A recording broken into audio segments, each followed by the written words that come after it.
Sloth is one of the 7 deadly sins according to Christianity. So if one indulges in slothful indulges in a slothful life, then one is pursuing the path of sin. Secondly, Gosson says that it is the mother of lies. So what it means is that in literature you make things up. You write from your imagination. So you write stories which cannot be historically verified. So the writers are basically liars. And the third point is that it is the nurse of abuse. Now we have to explain it a bit because it has religious connotations. What Gosson as a Puritan implies is that spiritual matters are to be privileged over physical matters.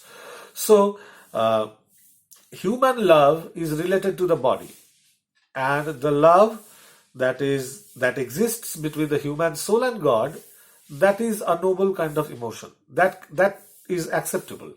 But the love that exists between two human beings is profane love because it has something to do with the body, or it does not go beyond the body. That is what he implies.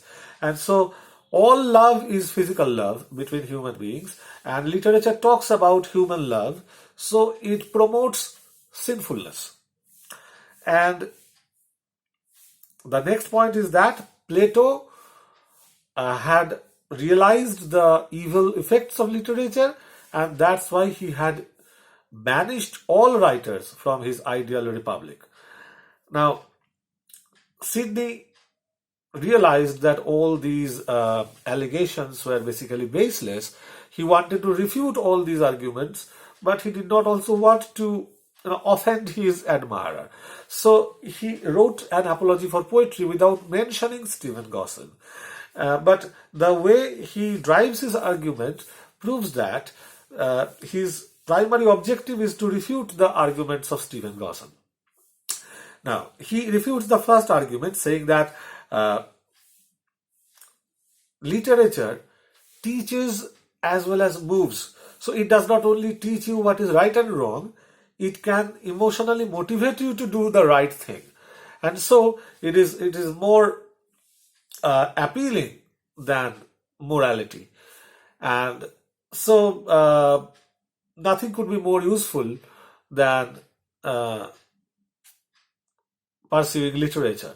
He says in a very famous quotation, saying that I affirm that no learning is so good as that which teacheth and moveth to virtue, and that